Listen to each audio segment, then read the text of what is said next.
Hello નમસ્કાર દોસ્તો, રોજની જેમ અત્યારે મસ્ત મજાનું સાંજનું ભોજન જે છે અહીંયા ચાલી રહ્યું છે.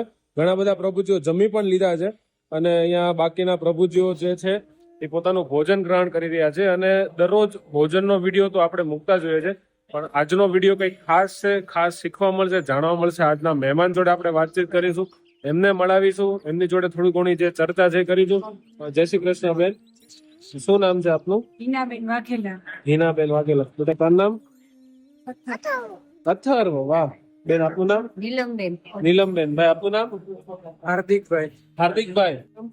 અલ્પેશભાઈ. અલ્પેશભાઈ. તો અલ્પેશભાઈ, પેલા તો એ કહો, તમે ક્યાંથી આવો છો? અમે ભાવનગર થી આવીએ છીએ. ભાવનગર થી આવો છો. અને નવા મારા સસરા પાછા એક્સપાયર થઈ ગયા, હા, જેના હિસાબે દોઈતર નિમિત્તે અમે અહીંયા પ્રભુ ભોજન કરવા માટે આવેલ છીએ. દોઈતર નિમિત્તે એટલે કઈ રીતે જરીક એટલે સમજાવો. કે દોઈતર હોય છે, દીકરીઓ એ બધી બહેનો દીકરીઓને એને ફઈને એને એક વાસણ આપવાનું હોય. એ વાસણની જગ્યાએ એમાં અમે એ બંધ પ્રથા રાખી અને એની જગ્યાએ અમે અહીંયા પ્રભુ ભોજન જમાડવા માટે આવ્યા. તમે શું કહેવા માંગશો? હું મારા સસરા વિશે એટલું જ કહીશ કે એ છે ને ભગવાનના માણસ જેવા ભગવાન હોય ને એવી રીતના હતા ને ભગવાન જેવી સેવા કરતા ને બધા માણસોની, એવી છે પશુની, પ્રાણીની, બધા મનુષ્યોની.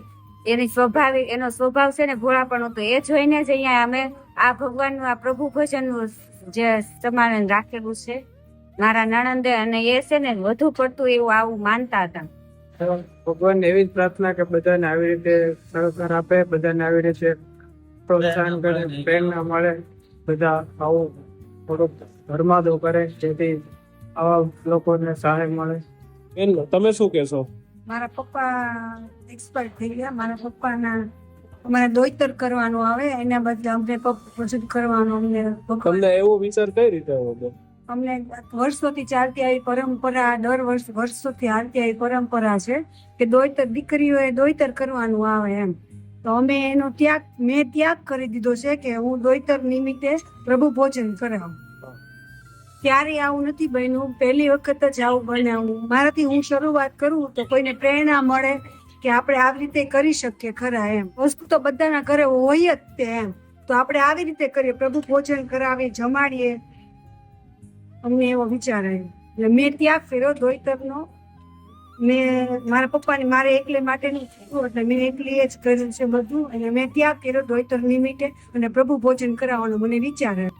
નહીં ને બેન, આ પહેલી વાર અમારા આશ્રમમાં આવી રીતના કોઈ ભોજન આપ્યું. આ પહેલો દાખલો છે આટલા વર્ષોની અંદર.